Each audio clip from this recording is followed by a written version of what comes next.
নমস্কার বন্ধুরা, তোমরা দেখছো যুবশক্তি ইউটিউব চ্যানেল।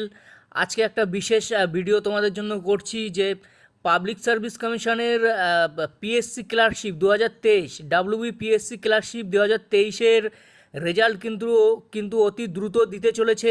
চেয়ারম্যান কিন্তু স্পষ্ট সেটা জানিয়ে দিয়েছে যে রেজাল্ট অতি দ্রুত দিতে চলেছে এবং আরও 8,000 নতুন ভ্যাকান্সি আসতে চলেছে। এবং এর পাশাপাশি এই পিএসসি ক্লার্কশিপের কাট অফ মার্কস কেমন যাবে, মেইনসের কাট অফ কেমন যাবে, তারপর টাইপিং হবে, কাট অফ কেমন যাবে সেটা এই ভিডিওর মাধ্যমে তোমাদেরকে তুলে ধরবো। চলো তাহলে দেখে নেওয়া যাক যে পিএসসি মেইনসের কাট অফ কেমন যাবে। পিএসসি প্রিলিমিনারির কাট অফ কেমন ছিল 2023-এর? প্রিলিমিনারির কাট অফ ছিল ইউআর ছিল 49, ওবিসি এ ছিল 48, ওবিসি বি ছিল 48, এসসি ছিল 47, এসটি ছিল 29, ইডাব্লিউএস ছিল 11.75। এটা ছিল প্রিলিমিনারির কাট অফ এবং এখানে প্রায় 80,000-এর কাছাকাছি ক্যান্ডিডেটকে ডেকেছে। অনেক ক্যান্ডিডেটকে মেন্স পরীক্ষার জন্য ডেকেছে। 2025-এর ডিসেম্বরের 28 তারিখে মেন্স পরীক্ষা হয়েছে এবং মেন্স পরীক্ষার কোশ্চেন কেমন ছিল?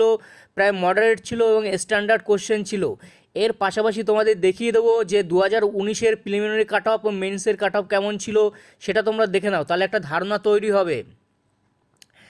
2019-এর পিএসসি ক্লার্কশিপের প্রিলিমিনারি কাট অফ কেমন ছিল? ভ্যাকান্সি ছিল প্রায় 7,000 থেকেও বেশি। এর ইউআর ক্যাটাগরি ছিল 65, ওবিসি এ ছিল 43, ওবিসি বি ছিল 56.33, এসসি ছিল 48.67, এসটি ছিল 29.67। তখন ইডাব্লিউএস অর্থাৎ ইকোনমিক্যালি উইকার সেকশন সার্টিফিকেট কিন্তু ছিল না, তো সেই ক্যান্ডিডেট কিন্তু ছিল না। এবং তার মেন্সে 2019-এর মেন্সের কাট অফ কেমন ছিল সেটা তোমাদের দেখিয়ে দিচ্ছি। মেন্স কিন্তু 100-তে হয় আর প্রিলিমিনারি 100, এবং 100 + 100 মিলিয়ে 200-তে ফাইনাল কাট অফ হয়। তারপর হয় টাইপিং টেস্ট, মিনিটে 20টা করে। 2019-এ মেন্সের কাট অফ কেমন ছিল সেটা তোমরা দেখে নাও। ইউআর ছিল 136.33, ওবিসি এ ছিল 123.67, ওবিসি বি ছিল 133, এসসি ছিল 125.33 ও এসটি ছিল 98.67। এটা ছিল 2019 সালের ফাইনাল কাট অফ, যেটা মেন্সের কাট অফ। এবং এইটা 2019-এর কাট অফ তোমরা ধারণা একটা পেয়ে গেলে, এবং সেখানে কোশ্চেন কিন্তু তুলনামূলকভাবে সহজ ছিল। এইবার আমি বলে রাখি যে 2023-এর ফাইনাল কাট অফ কেমন আসতে চলেছে তার একটা ধারণা দিচ্ছি।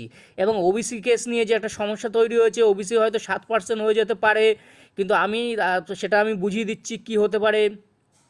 তাহলে 2023-এর মেন্সের কাট অফ কী যেতে পারে? 2023-এর মেন্সের কাট অফ হতে পারে ইউআর ক্যাটাগরি যেতে পারে 118.23, ওবিসি এ হতে পারে 114 থেকে 118, ইউআর 118 থেকে 122, ওবিসি এ 114 থেকে 118, ওবিসি বি 116 থেকে 120, এসসি 112 থেকে 116, এসটি 101 থেকে 105, ইডাব্লিউএস হতে পারে 86 থেকে 92। এবার গভর্নমেন্ট চাইছে যে ওবিসি 7% রাখতে, অর্থাৎ ওবিসি 10% তুলে দিতে চাইছে। সেই 10% কোথায় যাবে? জেনারেলে যাবে। এবার 10% জেনারেলে গেলে কি হবে?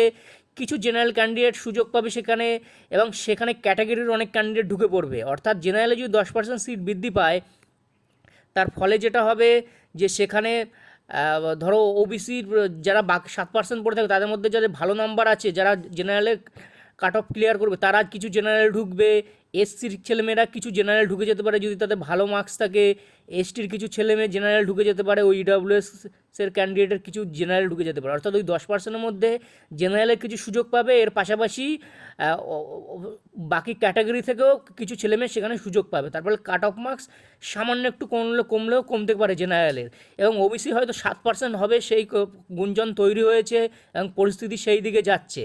তাহলে 2025-এর মানে যে ডিসেম্বরে যে ফাইনাল এক্সাম হয়েছিল মেইনসের, তার কিন্তু রেজাল্ট খুব শীঘ্রই দিতে চলেছে, যেটা পিএসসি চেয়ারম্যান অনিল বর্মা স্পষ্টই জানিয়ে দিয়েছে।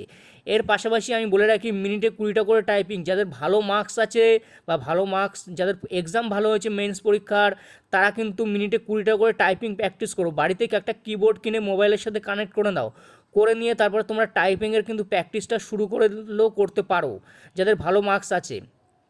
এবং এর পাশাপাশি আমি বলে রাখি যে WBSSC group C group D রেজাল্টও কিন্তু পুজোর আগে দেবে, সেটাও চেয়ারম্যান স্পষ্ট জানিয়ে দিয়েছে। এবং রেজাল্ট কিন্তু সেটা তাতেও মানে মিনিটে 20টা করতে পারেন কথা নির্দেশিকা নেই, কিন্তু সেখানেও কিন্তু টাইপিংয়ের ব্যাপারটা আছে। এবং সেখানে কাট অফ কেমন যাবে সেটা ভিডিও আমি তোমাদের দিয়ে দেবো। তাহলে এই পিএসসি ক্লার্কশিপের আমি কাট অফ তোমাদের ধারণা দিয়ে দিলাম। এখানে ওবিসি এবি দুটোকে আমি আলাদা রেখেছি, বাট এটা একটাই হয়ে যাবে খুব সম্ভবত 7% হয়েই রিপ্যানেল হয়েই তোমাদের ফাইনাল রেজাল্ট বেরোবে। অর্থাৎ ওবিসি কিন্তু একটা হয়েই রেজাল্ট বেরোবে, তার জন্য পুরো নিয়োগ প্রক্রিয়া এই 3 মাস ধরে স্থগিত ছিল। তাহলে এটা একটা ধারণা তোমরা এই ভিডিওর মাধ্যমে পেয়ে গেলে। রেজাল্ট কিন্তু খুব দ্রুতই রিপ্যানেল হবে, অর্থাৎ ওবিসি এই ক্যাটাগরি রিঅ্যারেঞ্জ করার পরই কিন্তু রেজাল্টটা দিয়ে দেবে। অর্থাৎ যাদের ভালো মার্কস আছে তারা কিন্তু প্রস্তুতি নিতে পারো। আর ভিডিওটা ভালো লাগলে অবশ্যই বন্ধুদের মধ্যে ছড়িয়ে দেবে ও একটুখানি চ্যানেলটা একটু সাবস্ক্রাইব করে দেবে, এটুকুই অনুরোধ থাকলো। ধন্যবাদ।